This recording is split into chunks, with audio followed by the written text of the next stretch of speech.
Nous avons 5 conditions de longévité et nous sommes en train de parler de la place de notre cerveau, de notre pensée dans l'état de santé que nous devons avoir. Nous allons découvrir au fil du temps que le cerveau est pratiquement le quartier général du fonctionnement de notre organisme. Alors, depuis la 3e vidéo, on a dit de faire un choix ou bien de dire ce qui est notre préoccupation. Chacun à son niveau, surtout vous qui nous écoutez, si vous avez regardé la 2e vidéo, vous avez déjà dit ce qui est votre préoccupation. Et après avoir signalé ou bien dit notre préoccupation, qu'est-ce qu'il arrive comme 2e étape? C'est ce que nous allons voir aujourd'hui.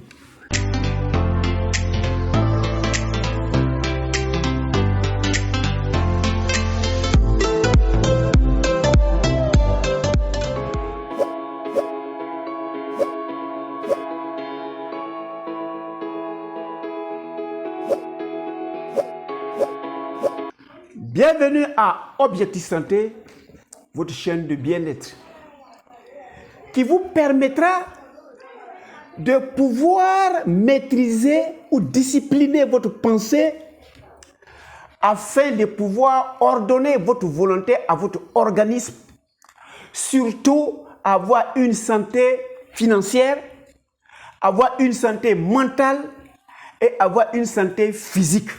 Si vous arrivez à avoir un self-control.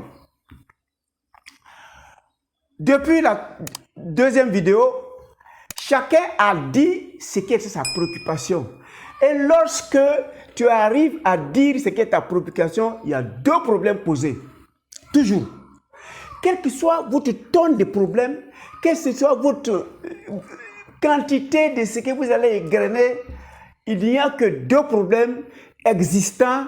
Il y a ce que tu peux contrôler, il y a ce que tu maîtrises, et il y a ce que tu ne contrôles pas, et il y a ce que tu ne sais pas quoi faire, parce que la solution se trouve chez quelqu'un d'autre, la solution se trouve dans d'autres circonstances qui ne sont pas dépendantes de toi. Alors quand c'est comme ça, qu'est-ce qu'on doit faire quand le problème est au-delà de notre capacité? Nous voyons cette vidéo et nous revenons. Je reviens sur la condition de longévité. Premier là, c'est ce que tu prends dehors là et que tu mets dans ton corps. Le second, le corps étant une machine, la machine va broyer ce que tu as mangé, donc il faut le laisser, il va se réparer. Donc pour qu'il se répare, exceptionnellement, il faut jeûner. Quand on est en train de jeûner, l'organisme se répare. 3e élément, malgré que l'organisme se répare là, il faut rôder. La meilleure manière de rôder là, c'est de forcer l'organisme à transpirer et à utiliser les différents caniveaux là. L'homme a 5 caniveaux. Le premier là, c'est la transpiration que nous tous on a fait. Nous tous on a transpiré. Donc la saleté est sortie par notre sueur. Le deuxième, ils disent toujours, ouvrez la bouche pour respirer. Ça veut dire que les toxines qui sont en gaz vont sortir dans la bouche. Le troisième, quand vous allez aller pisser tout de suite, vous allez réaliser que les urines ont changé de couleur parce que les saletés sont se condenser dans votre vessie. Le 4e, on ne peut pas dire qu'on est sportif, qu'on est constipé. Quand tu vas à la selle là, ça va dégager. Ça c'est pour tout le monde. Maintenant, exceptionnellement, pour nos mamans qui font qu'on devient des millions de personnes là, parce qu'ils doivent, l'appareil de procréation qui fabrique l'enfant là, a aussi besoin de se nettoyer. Et ça, on fait ça dans la menstruation. Voilà les 5 caniveaux que nous devons utiliser. 4e élément, il faut nettoyer la pensée. La pensée doit toujours être positive. Le 4e élément, il faut nettoyer son environnement. Si tu t'es trouvé dans un bar et qu'ils se sont battus, on t'a blessé avec les tensions de bouteille, il ne faut pas dire que je ne suis pas dedans. Tu faisais quoi là-bas? Maintenant, je vais donner une petite histoire où j'attends de vous la réponse prochainement. De toute façon, on va. Maintenant, quand vous allez donner, 3 personnes vont donner, le loup va choisir 2 femmes et un garçon samedi prochain et je vais donner ma réponse le samedi qui va suivre. Il s'agit de quoi exactement? Voilà une dame qui fait le sport comme nous, qui est en plein de sa forme et qui est une dame d'affaires. Elle paie les atchekés ici à Abidjan, elle met dans le train et elle s'en va au Burkina. Elle avait beaucoup de sous. Un jour, elle a pris pratiquement un conteneur d'atchekés. Elle va à la gare, elle paie ton ticket, on met les atchekés là dans le train. Pendant qu'elle attendait que le train décolle, on l'appelle que son mari vient de faire AVC, ils sont en train de l'envoyer en urgence à l'hôpital. Affolée, elle laisse son atcheka qu'elle doit les vendre, elle court, elle sort de la gare des trains. Comme c'est les atcheka qui n'ont pas de propriétaire, ça allait évidemment au Burkina, comme personne l'attend là-bas, c'est pourri. Donc elle vient de perdre les atcheka qu'elle a pris à crédit, elle va les vendre pour venir payer les dames là, elle a perdu l'atcheka et elle est endettée. Premier problème. Elle va à l'hôpital pour son mari qui a fait AVC. Ils ont fait 3 semaines.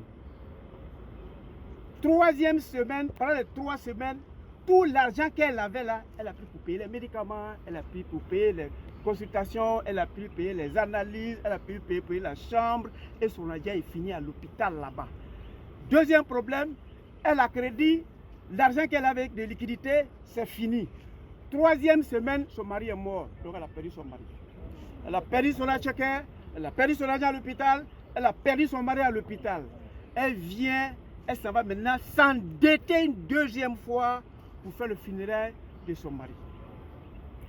Quand le funérail est fini, les propriétaires d'atcheka là, ils ont fait une association, ils sont venus voir la dame.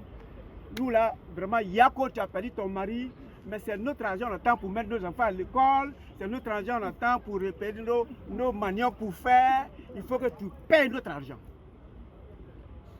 Si vous étiez à la place de cette dame-là, qu'est-ce que vous allez faire et pourquoi?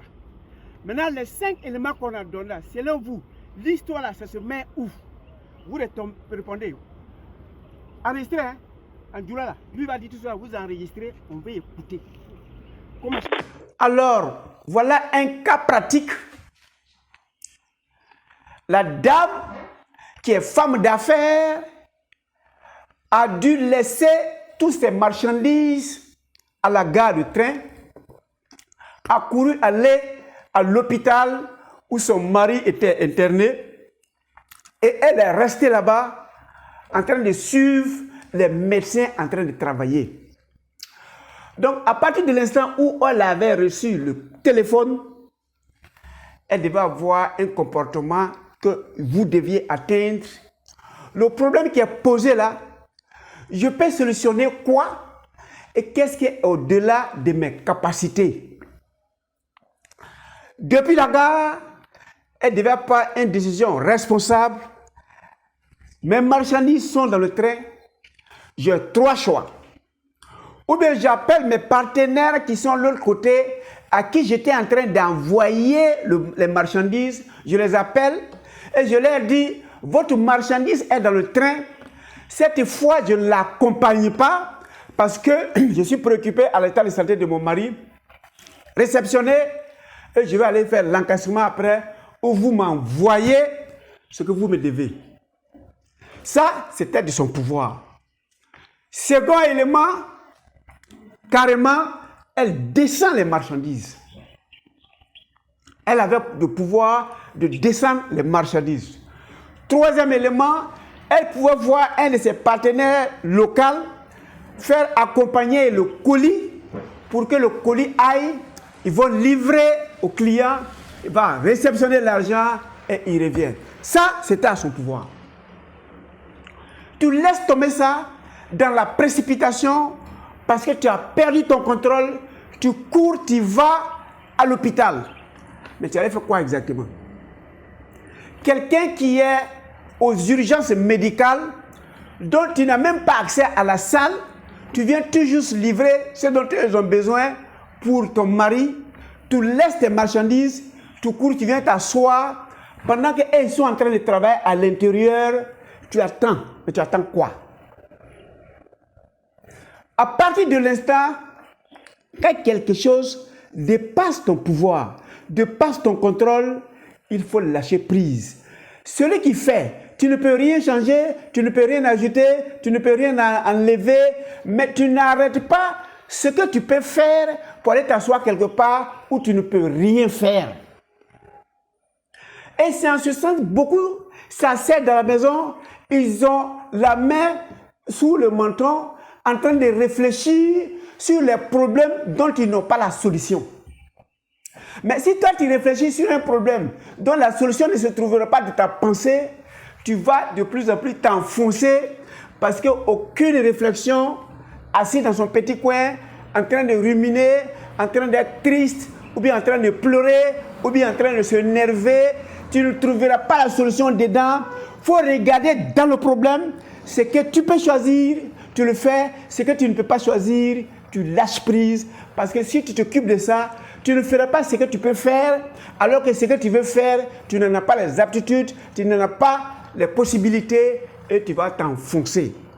Voilà ce que vous rencontrez dans la vie de tous les jours. Et très souvent, ceux qui s'enfoncent dans la vie de tous les jours ne savent pas qu'il n'y a que deux problèmes. Quelle que soit la quantité qu'ils vont engrainer, il y a ce que tu peux maîtriser, il y a ce que tu peux faire et il y a ce que tu ne peux pas faire. Si tu arrives à départir les deux dans ton cerveau, le cerveau est dégagé. Parce que ce que tu sais faire, tu commences à te poser des questions depuis la deuxième vidéo et les petites questions que tu te poses, tu vas répondre à ces petites questions. Ce que tu ne peux pas faire, tu ne vas pas perdre de temps inutilement là-bas alors que tu ne peux rien faire. Voilà le tableau planté. On va rentrer dans la profondeur des choses au fil du temps pour que vous arriviez à être le maître de votre pensée. Celui qui est le maître de sa pensée est le maître de son corps physique. Celui qui est le maître de son corps physique est le maître de son mode de vie parce qu'il aura choisi et il aura su dans son choix ce qu'il peut faire, il va le faire. Ce qu'il ne peut pas faire, il va le livrer au Dieu de sa croyance qui va s'occuper de ça et lui aussi va s'occuper maintenant de ce qu'il pense pouvoir faire et la vie devient légère. Aucun problème ne doit nous cribler et nous ne devons pas associer la quantité de problèmes qui sont au-delà de nos entendements et penser pouvoir trouver la solution en pensant. Non, tu t'enfonces parce que ce que tu veux résoudre, c'est au-delà de ton entendement. Voilà déjà les premières idées dont je pense déjà que vous arrivez à faire le tri dans les problèmes que vous avez, ce que vous pouvez résoudre, ce que vous ne pouvez pas résoudre. Ce que tu peux faire là, tu dois aller pas par pas. Si j'ai un ballon que je jongle, un seul ballon, je peux le jongler pendant des heures, mais s'il y a 2 ou 3 ballons que je vais jongler, si je ne suis pas un spécialiste, tous les ballons vont tomber et je vais tomber avec. Allez par problème et dans le problème, dissociez toujours ce que vous pouvez faire, que vous savez faire, faites-le. Ce que vous ne pouvez pas faire, confiez-vous à partir de votre spiritualité, à partir de votre croyance, à partir de votre religiosité. Confiez ça au Dieu de vos créateurs, à votre degré de foi, et puis occupez-vous de ce que vous allez réaliser qu'effectivement, les deux vont se résoudre, et puis vous allez atteindre votre objectif. On se voit à la 5e vidéo pour conclure cette première partie de comment être heureux. Et nous allons vous donner les éléments dedans pour pouvoir les appliquer et être heureux. Merci de votre temps d'écoute et on se voit à la 5e vidéo.